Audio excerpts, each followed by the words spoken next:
Jai Shri Ram. So we will begin the 25th chapter of our Katha session. So this takes place where Lord Hanuman is talking about how Asuras enter the palace of Ayodhya. What we saw just now was nothing but an obstruction of good deed that was happening in the temple by the Asuras. And what we feel is that we attribute it to the character, whereas there are always these invisible forces who obstruct any of the good deeds that happen, and they are called the Asuras. So the title of the chapter is When Asuras entered the palace of Ayodhya. The 9th session of the Charan Pooja was hosted by a Mathan man called Ashanka. So let us express our gratitude to Ashanka. To purify his soul, Lord Hanuman spoke the following words. Dear Mathangs, imagine there is goodness all around the world. Every living soul is treading the path shown by the sages. There is no evil whatsoever. Everyone is following their dharma and living their lives happily. If evil has to spread its roots in such a world, what would be its modus operandi? If any evil had tried to pop up, the good people around would crush it immediately. How should evil spread its wings in such a situation? In the garb of goodness. It has been the modus operandi of Asuras since ages. Take the example of Ravana. He was a god for his people. The citizens of Lanka knew him as the wisest, most intelligent person on earth. He was kind to them.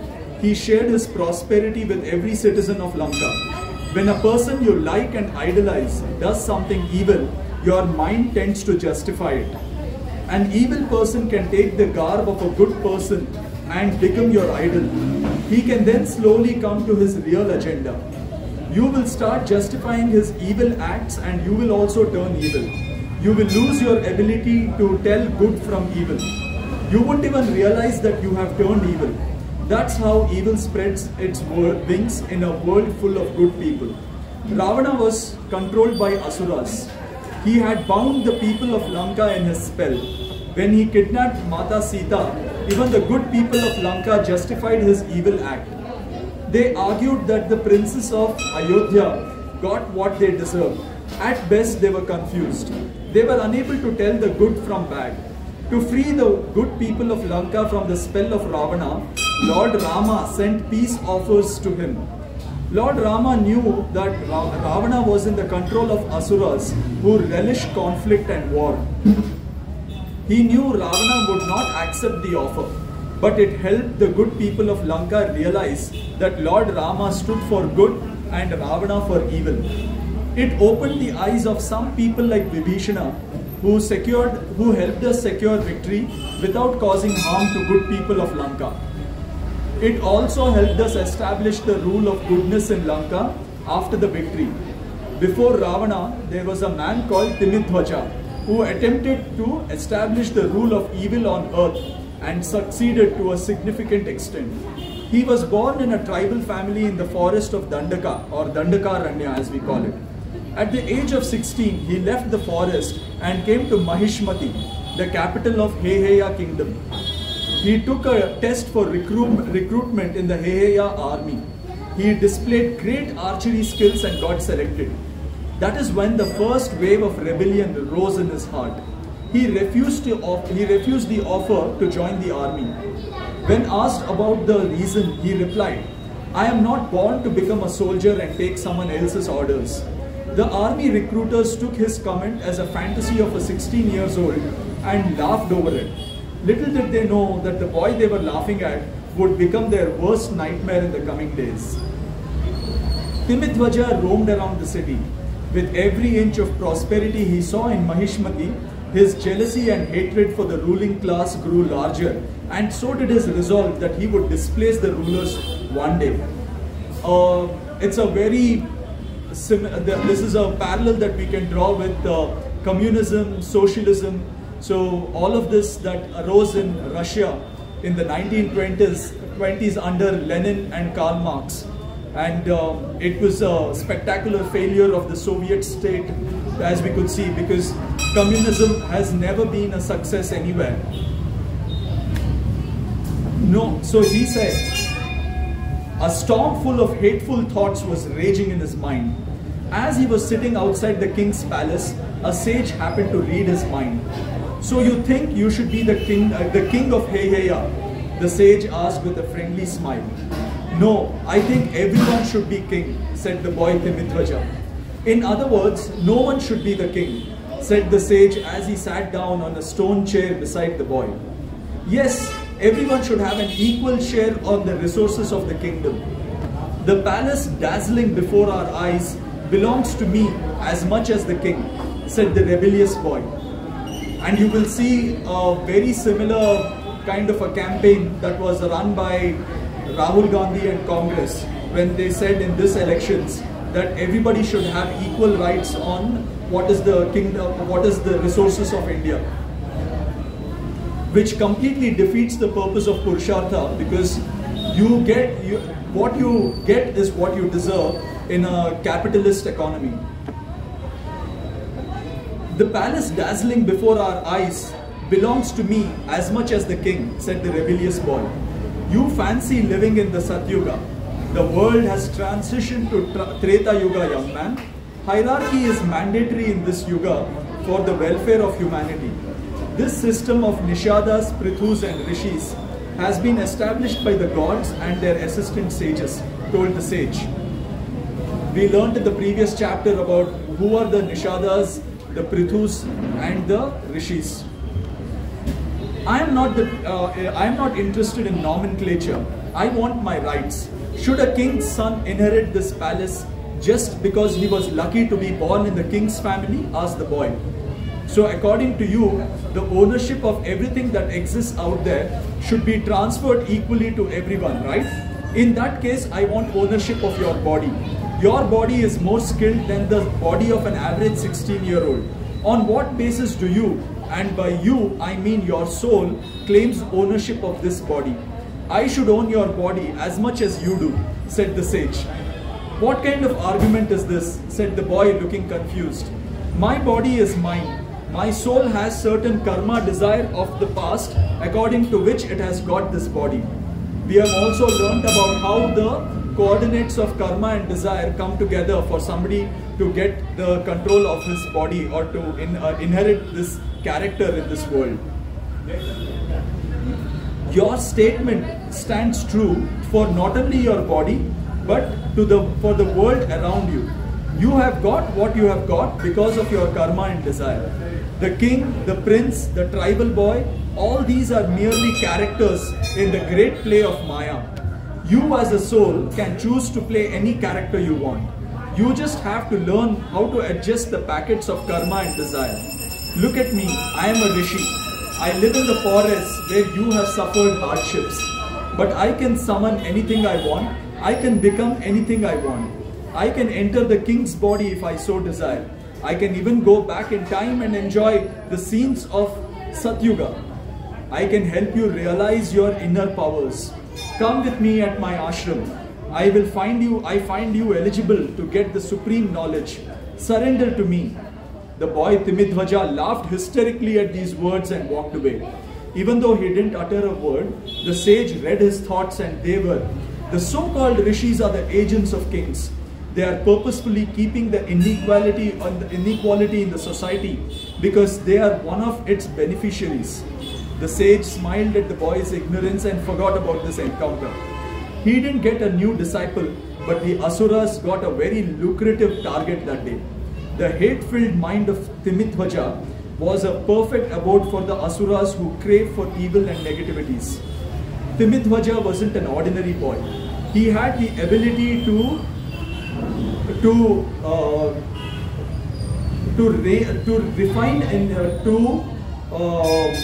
refined in him to alter the world's events.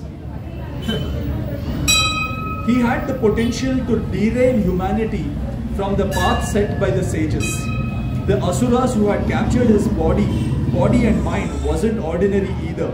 Sambarasura, who is one of the most powerful asuras of this kalpa, captured the body, mind, intellect and samskara of Timidvaja. So this, as we have read in the previous chapters also, what happens when asuras capture? They first capture your samskara, right? They first capture your intellect, then they capture your samskara, and then when the fortress of samskara falls, then your entire body mind becomes a weapon for them. So Sambarasura has had a hand in every major world event. He was as powerful in Treta Yuga as he was in Dwapara Yuga, and now in Kali Yuga too, he is very powerful and active. He corrupts the minds of people in power, or of those who have the potential to challenge the people in power. He is right here as I speak.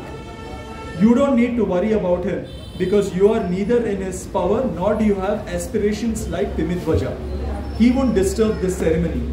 As you know, Asuras keep on increasing negativities of their victim. The hate of a 16-year-old boy Timidvaja turned into a violent movement very soon. He dreamed of building a world where everyone would have equal share of the resources. He named his dream world Vaijayanta. First, he united the various tribal groups by filling their hearts with the feeling of victimhood. Victimhood has been a very powerful way of capturing the body, mind, intellect, samskara of people. Whenever, and you see this across, where people start feeling that they are being persecuted. This feeling of being persecuted will be there in the minorities. You take Dalits, right? They feel that they are lower. Persecuted means they feel they are victimized. That the people in power are persecuting them, which means that they are going after them. Now, it was true, but then when you start overcompensating for it, that's when everything goes bad. For example, if you see the blacks in US, or especially in US, right? What has happened to them?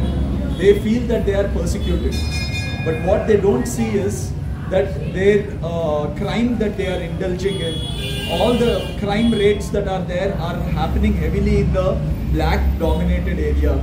Similarly, if you see Muslims also, they are also having the same feeling. Now wherever they go, they will say, we are the victims. But in the garb, in the disguise of being the victims, they will be spreading all the evil. So whenever somebody, any person, any group, any religious people, any sect, any race, they all start feeling that they are persecuted or they are the victims, you will soon feel that they will start overcompensating and they will say, because we are victims, we are not going to obey the law. Because we are victims, we are going to challenge the people in power. And violence is okay. So all of this will come into this thing. They will start trying to dominate. They will start trying to break down the structure of civil society whenever somebody feels victimized.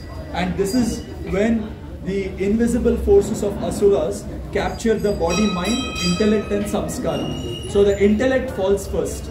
What is the intellect? Intellect will say that, hey, you see my forefathers, they were persecuted, because they were blacks or because they were Muslims, right? And then the next one will say their samskara. The samskara will say, now you should obey the civil society's rules, right? The samskara will fall. They'll say, why should we obey the society's rules? We will break the society's rules. The minute they say that samskara falls, the body and mind becomes vitiated. So the body and mind says that the body becomes the weapon for the Asuras.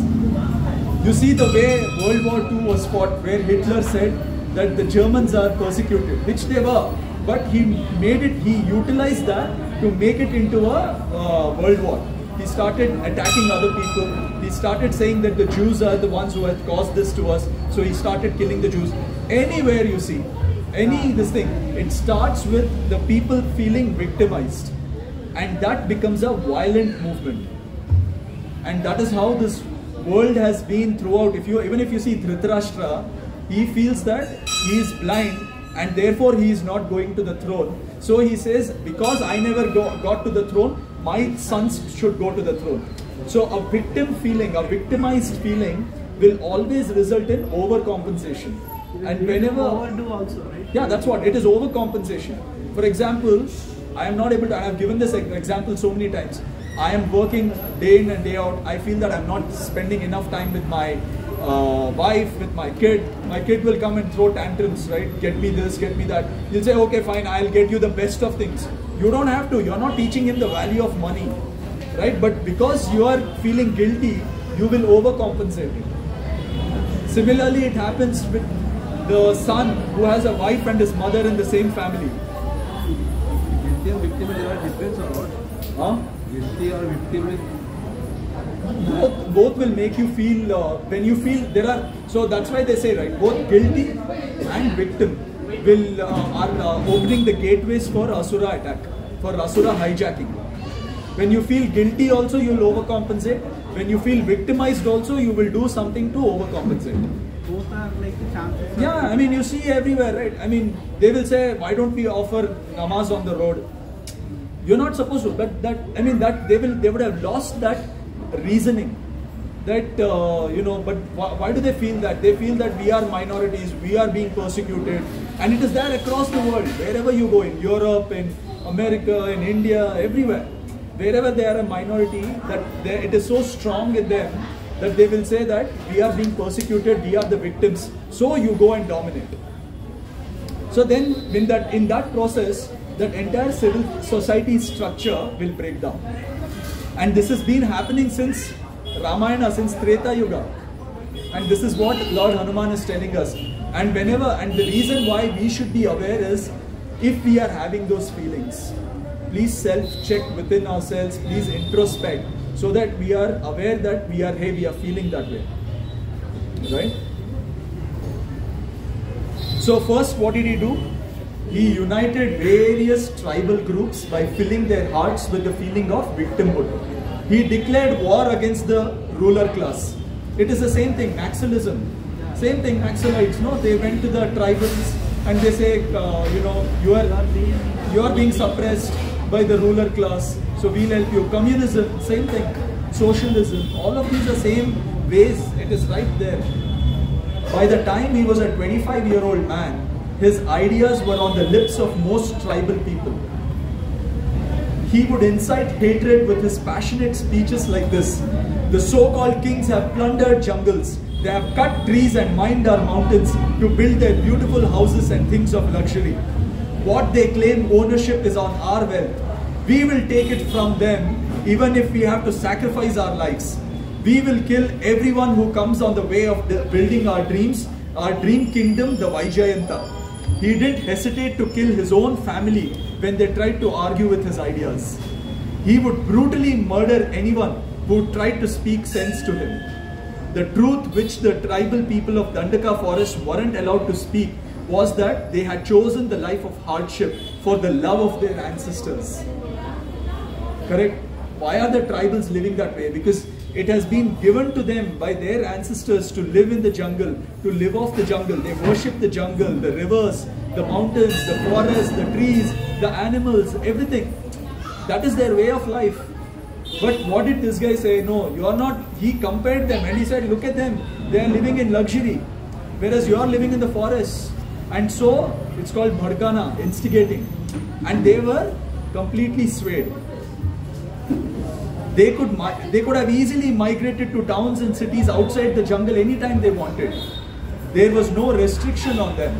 They could also mine the mountains and cut the trees to build things of luxury. They could also obtain wealth and live the life of comfort in a city of their choice. City people would have happily assimilated them. There was no truth in the ideas propagated by Timidhwaja. Still, his ideology spread far and wide. After almost 2 decades of struggle, he grew so strong that even Lord Indra felt threatened by his acts. Imagine. And it is happening right now, and that's why it is Kali Yuga. Happening everywhere that we see.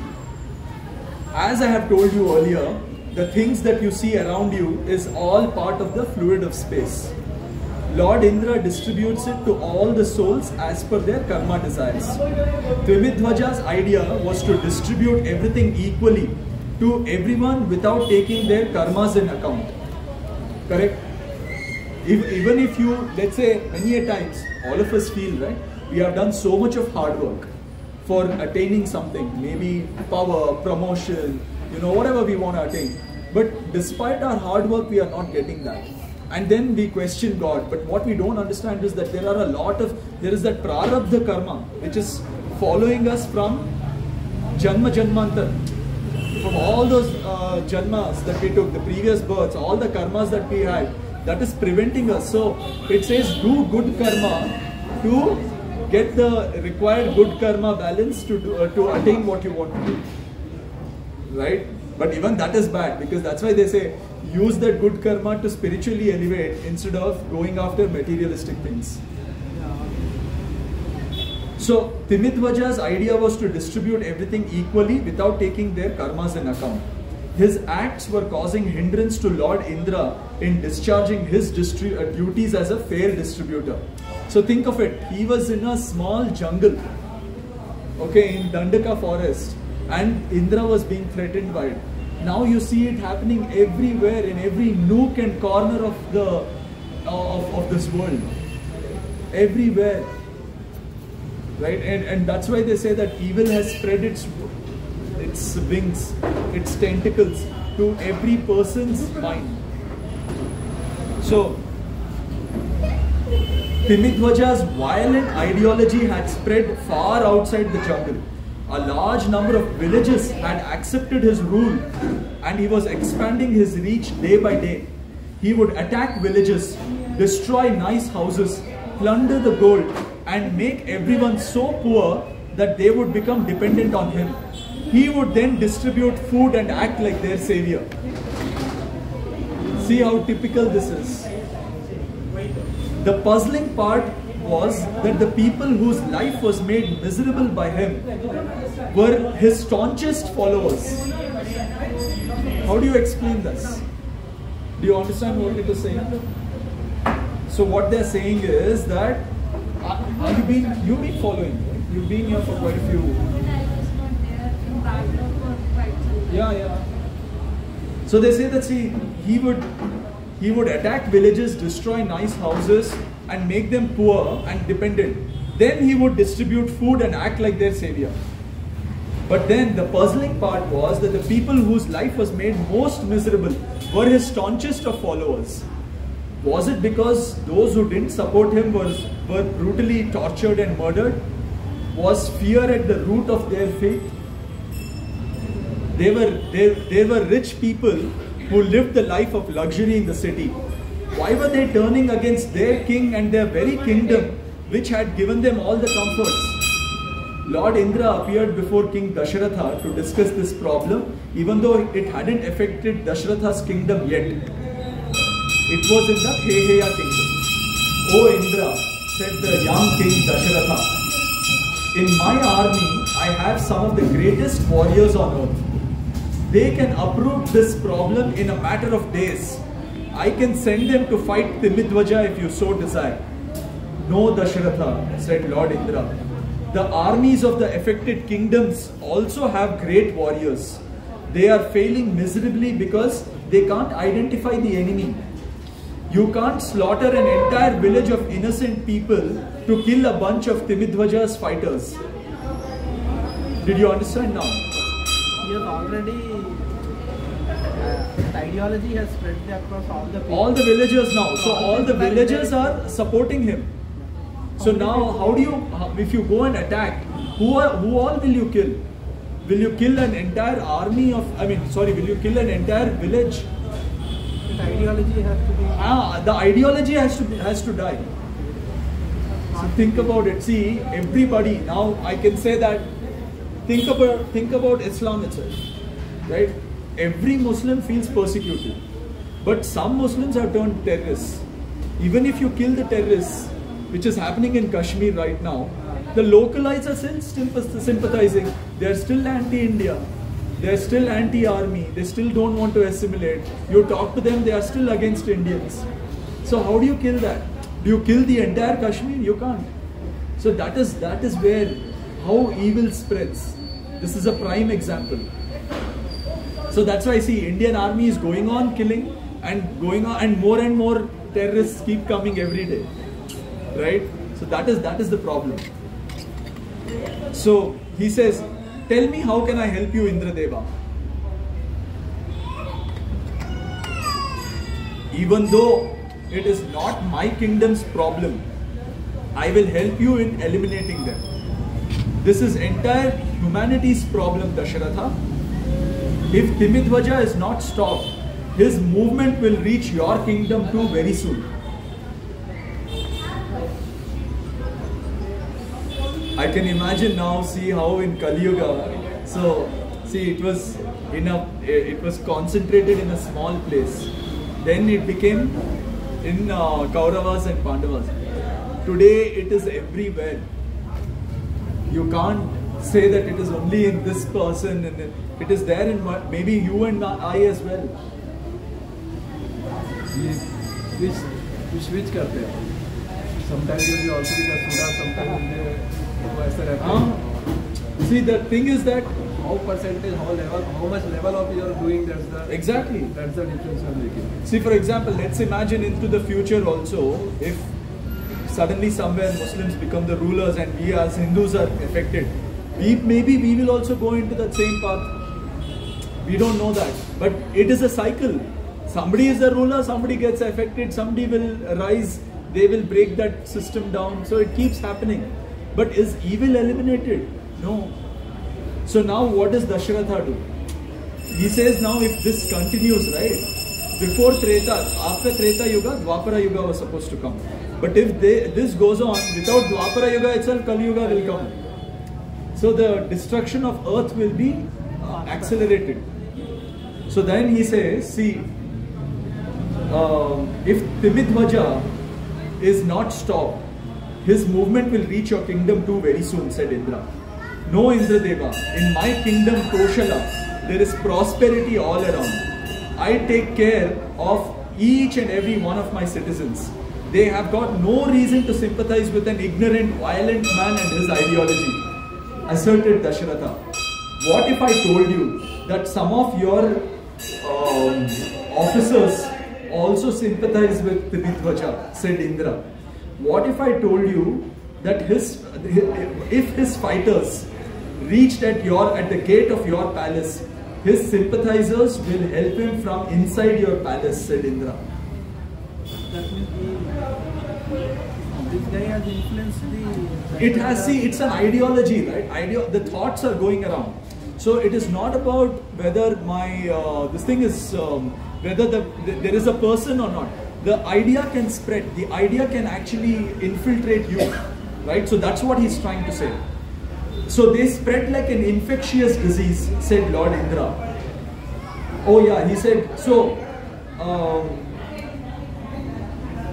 what kind of occult knowledge does he use to corrupt people's minds? To me, his ideology sounds so foolish. Even if we keep his violence aside, why do so many people support him? Asked Dasharatha. Asuras, Dasharatha, Asuras, replied Indra. They spread like an infectious disease. If somebody insults you, hurls abuses at you for no reason, he is infected with an Asura. Were you there when that fight happened just now? No. You were not there. They were doing Ram Bhajan here. I think it's still happening outside. I don't know. No, I think they are just discussing. So in between, somebody came and said, "You're too loud. My child is crying." Child was not crying. He just wanted to say, "You're too loud." Then he started arguing with everybody, and finally they stopped. They could not proceed more than 2 minutes. After 2 minutes, they stopped. See, and I was looking at this and I was saying, think about it. Look at this, how evil is spreading. One person is affected, and there is a big mandali here. So many people are there. There was so much of positive energy, and it happened right here, in front of God. And one Asura came and the Pujari, he responded saying, "You go out." So he said, "How dare you ask me to go out?" He said, your child is crying, if you think it is too loud, you go out. The logic is correct. But he said, no, how dare you ask me to go out. And he stood there and he ensured that these guys lost their devotion. They stopped. So this is how Asura is spreading. Asuras spread their evil. And I was sitting there thinking, how relevant this chapter is for today. And I wish everybody had sat here and listened to it. But nobody will. They will carry that. That is also an Asura. That is also an Asura effect. Because now what has happened? People, one of them came and asked me, is he a Muslim? That he has come here to do this. So I would, and you know what he was telling?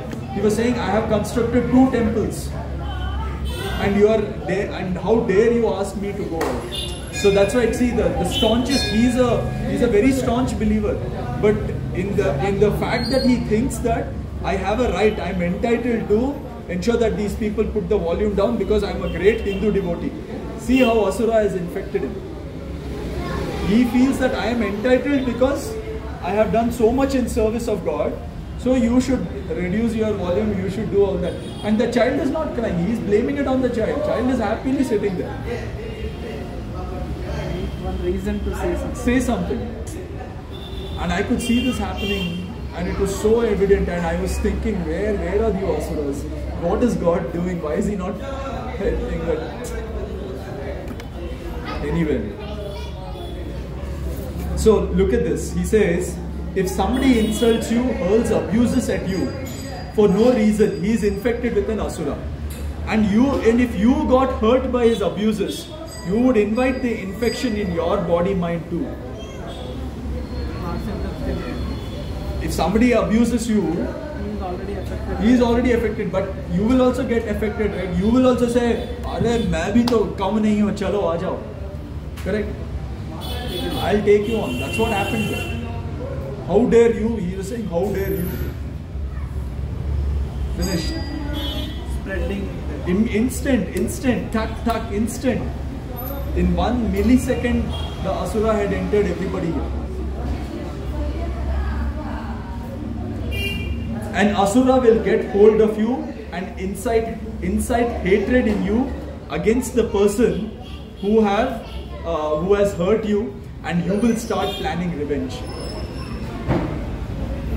In that charged state of mind, you may inadvertently hurt your own family, friends, or any other innocent person, thereby giving them also the infection.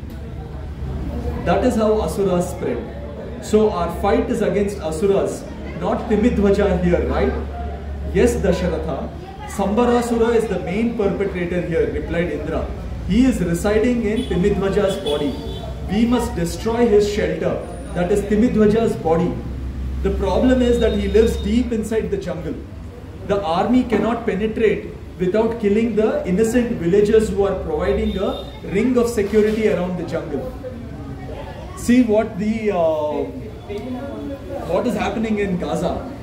Hamas, they are taking shelter in hospitals, in schools. They have built an entire, how much of billions of dollars has flowed as aid to Palestine.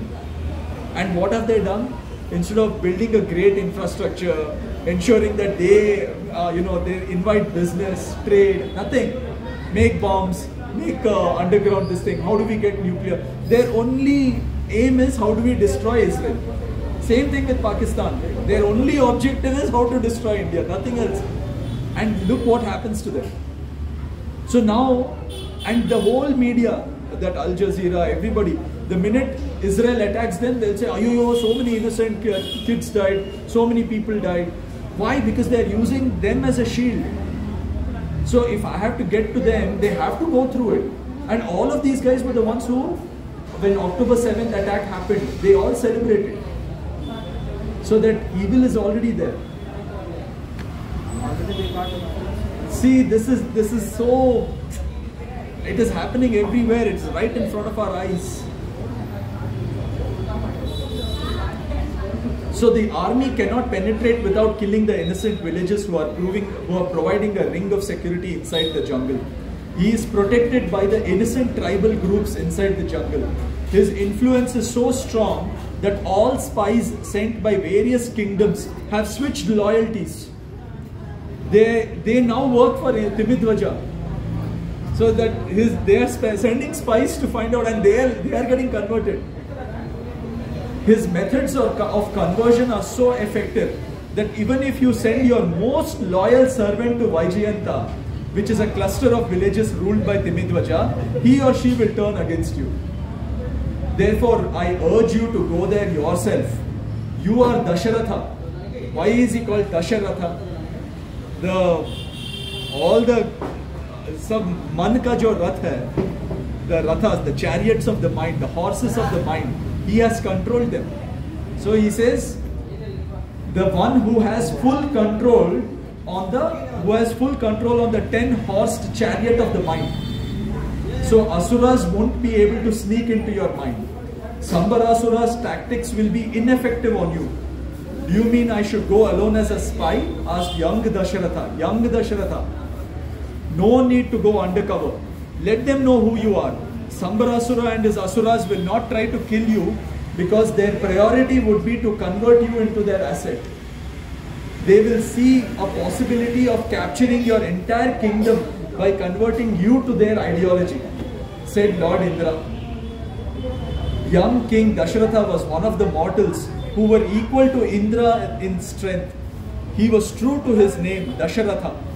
Since Indra is the distributor of all matter that exists around us, the ways in which we can perceive that matter are called Indriyas. You understand? What are Indriya? Indriyas are they say no, Panch Indriya. Panch Indriya kya hai? How you are able to perceive the world around you through your eyes, through your smell, through your ears, through your mouth, the tongue, through your touch. 5 Indriyas. So why are they called Indriyas? Because Lord Indra distributes that fluid of space, everything around us, that matter, fluid of space which is matter, is all controlled by Lord Indra. Hence it is called Indriyas. Communication. So he says, let me explain 5 other Indriyas. First 5 Indriyas are our sense of touch, smell, sight, all that. But there are 5 other Indriyas. What is the first Indriya? Communication. You can communicate with the matter. You can call your friend's name and he will look up to you, correct? Thus you have communicated to him. Another example is your body. One part of your body communicates with another, right? One piece of matter communicates with another. Relocation. You can change the position of matter. For instance, you can walk your body from one place to another. You can shift a thing from one place to another. Creation. You can create one type of matter from another. For example, you can create curd from milk, plant from seed, ice from water, dosa from dosa batter, etc. Right? You can create a human body from your own seed, procreation. Addition. You can add one unit of matter into another. Simply grasping something in your hand is also an addition to the Indriya. This now is an addition to my body. Elimination. You can eliminate one unit of the matter. For example, you can sweat out your impurities. You can throw out a person from your life. Right? You can also throw something out from your house and so on. So you experience matter in 10 ways that I described. They are the 10 horses or chariots of the mind which your soul rides to explore the mortal world. Every soul has this chariot. When the Asuras start driving your chariot and push you on the back seat, you are doomed. When the Asuras hijack you, they will control what you will say, who you will add, who you will eliminate, what you will communicate, what you will create, all of that. So when they start communicating, when they have complete control, then you are doomed. Okay. The chariot of body and mind of Timidhwaja was being driven by Sambarasura. Young King Dasharatha shaved his head fearlessly and entered Vaijayanta, the territory of Timidhwaja. Anybody who had entered there in the past either got slaughtered or their body and mind was hijacked by Asuras. Dasharatha was not afraid of death, and he was confident about his control of his body and mind. Lord Indra was fearful that if Dasharatha's body mind got captured by Asuras, then there was no one else who could stop Timidvaja. Indra's fears were not unfounded. Dasharatha was almost taken over by Asuras. How? It was Devi Kaikai who saved him in the last minute. How? To help you understand how Asuras got hold of him, I want to ask you a question. Suppose you are driving a chariot. You are going on your own path. A stranger wants to take you on his path. He approaches you and says, "Let me drive your chariot." Will you agree to it? No, right? Say man. I know you're so lost in it. You will not give your chariot to a stranger. You have no reason to do so. Now consider another scenario. Suppose you are driving your chariot through an unknown terrain and its wheels get stuck in a deep pit. Your horses are groaning in pain. Even before you try to push the chariot out of the pit, a stranger approaches you and says, "What a pathetic driver you are. Your horses are in pain because of your pathetic driving skills." You ignore that man and you start pushing the chariot. The man keeps on jeering at you, and when you get tired, he says, get off you miserable driver, let me handle this." Instead of pushing the chariot forward, he pushes it backward and the wheel comes off the pit instantly. He knew the architecture of the pit because he had dug it himself to trap you. He then offers to drive your chariot. Since you are filled with the guilt of driving the chariot the wrong way, you happily give him the reins of your horses while you take the back seat. This is how Asuras take control of even the best of minds. So what does it do? In a real world scenario, can you tell me how this happens?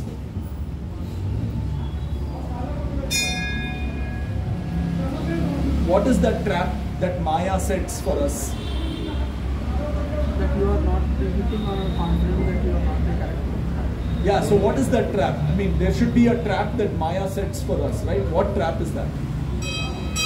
Guilt of being guilt. Not guilt. Not guilt. Body and soul. No, give me a practical example of how Maya sets us up. See, we talked about victimization, we talked about guilt. This is how, when you're feeling victimized, Asuras will hijack. When you're feeling guilty, this thing. Now when you want to give, what is the third way? They create a problem first. Okay. And they ensure that you are in the problem, and then you give. Why should I give? I'm in a problem, I'm confident I'll deal with the problem.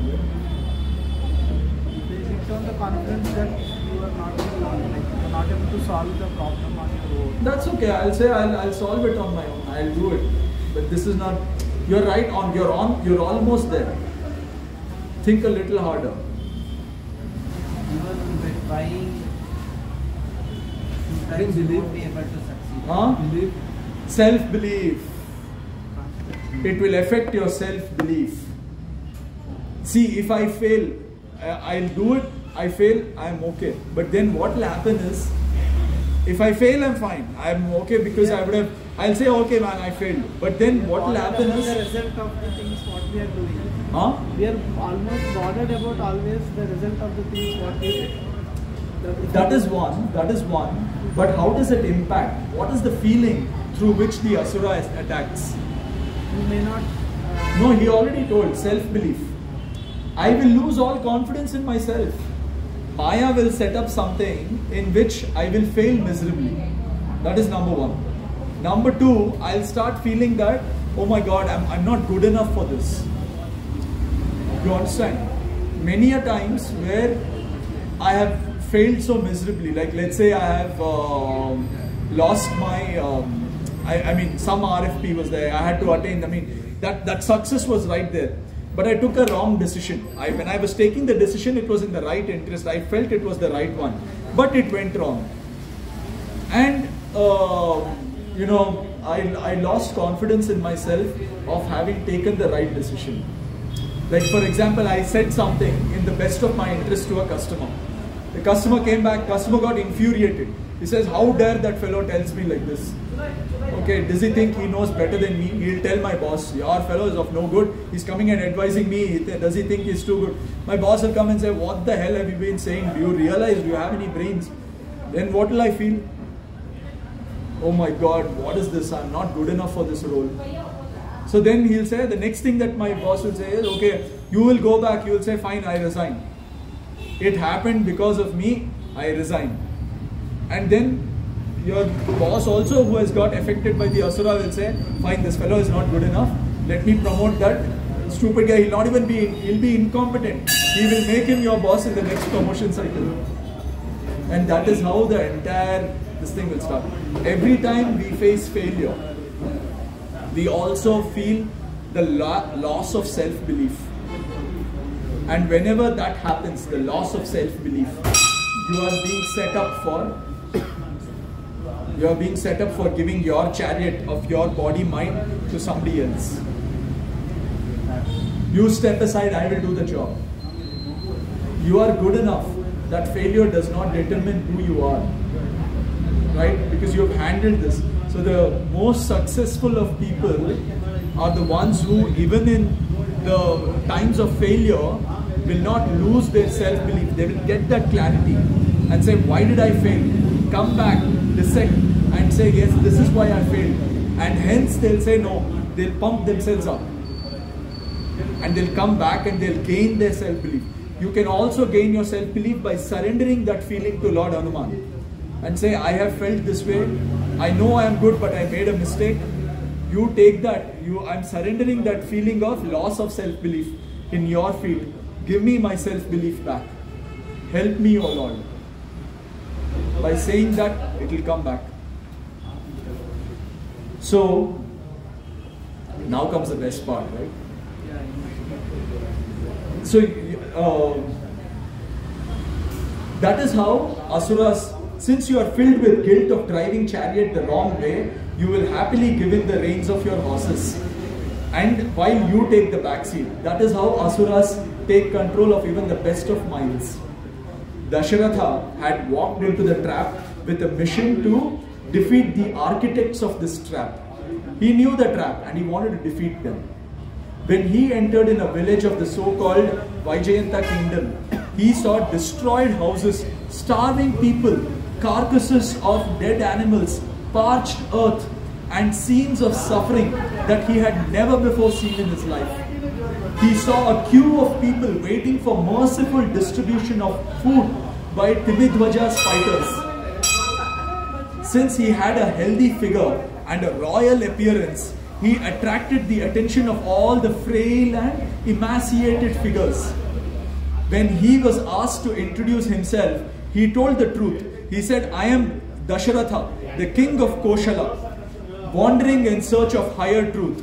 Shame, shame, shame, shouted the villagers.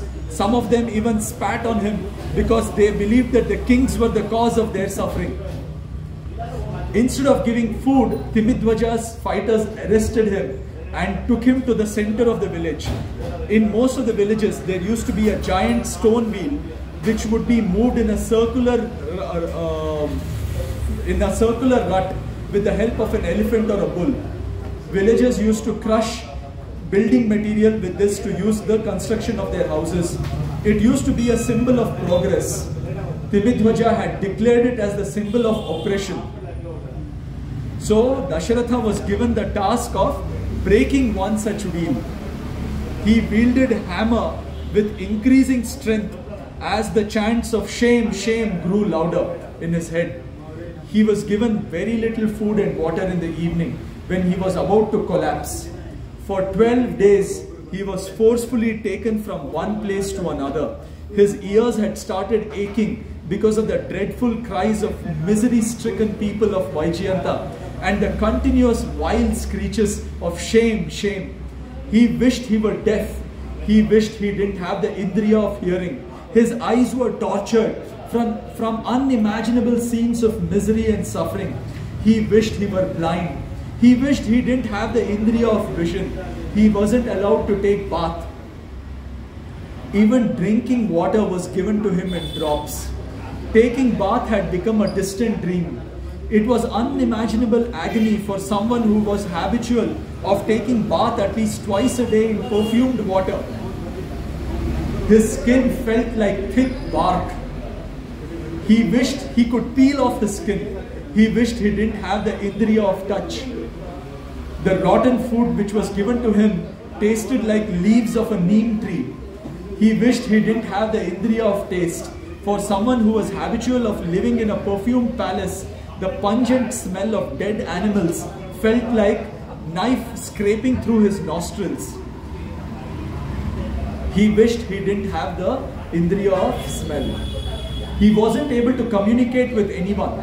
For someone whose words were the law in his kingdom, Vaijayanta felt like a valley of the dead. He wished he didn't have the indriya of communication. He was being forcefully moved from one place to another like dead meat, while he wasn't able to move even a leaf without permission. He wished he didn't have the indriya of relocation. For someone who took delight in building new houses, planting new trees, doing farming, etc., it was excruciating to take part in the acts of destruction and demolition. He wished he didn't have the indriya of creation. The hands that wielded swords were made to pick carcasses. He wished he didn't have the indriya of addition. He had lost all hopes to go back to Ayodhya. His palace, his family, his people seemed to be eliminated from his life. He wished he didn't have the indriya of elimination. He had lost control of all 10 indriyas. They were like horses of a chariot stuck in a pit, in pain and helpless. So his body, if you see, his body was a chariot. It was groaning, it was tortured. On the evening of his 12th day in Vaijayanta, as he was digging the earth as part of the task given to him, amidst painful shout of shame, shame, he joined the chorus himself and started shouting, shame, shame. It felt heavenly. It felt as though he had breathed a lungful of fresh air after a long drowning experience. It felt good and delightful to blame the kings and their faithful subjects for the misery of Vaijayanta. It felt good to embrace the ideology of Timidhwaja. The scenes of suffering that were piercing his eyes suddenly became tolerable. The surroundings were no longer hurting his soul because his soul was no longer there. It had been replaced by an Asura who was used to his surrounding. The fighters of Timidhwaja happily included him in their group. Now he got a new respect and authority. It felt like rain after a decade of drought.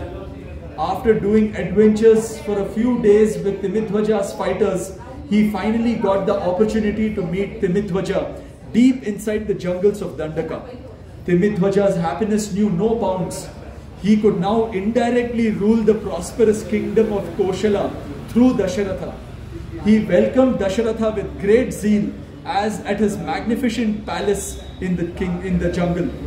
He had decorated it with the artworks and the gold he had plundered from his enemies. See, he himself is living in a place of luxury. Do you know, like, see, I mean, right now, they say that in Palestine, right, so many Palestinians are suffering. But how are the leaders of Hamas? They are living in Qatar. Their children are studying in universities in America and Europe. They are living a life of luxury. Same for Pakistan, where the generals of the Pakistan army, they have bungalows in Canada, in US, in England. Their children are studying in different universities. They are living a lavish life. And who is being sent out there to fight? All the army men who are suffering there, right? All those Hamas fighters, all those Palestinians who are dying there. And the leaders are not worried. See, everything here again and again, it's right there, happening in Kali Yuga, right in front of our eyes. He welcomed Dasharatha, and he had decorated it with artworks and gold he had plundered from his enemies. Welcome Dashratha. Savor every inch of my palace, for it is a symbol of victory of good over bad, oppressed over oppressors, said Timidhwaja, welcoming Dashratha in his private room. Dashratha, or should I say the Asura who had taken over the body-mind, was delighted to hear these words. Yes, O Mathangs, the evil often operates in the garb of goodness, as I told you in the beginning of my talk. A 10-year-old girl entered the room with a tray of eatables in her hand. She was in the uniform of Timidhwaja's rebellion army. The knife hanging on her waist looked very odd. Dashratha's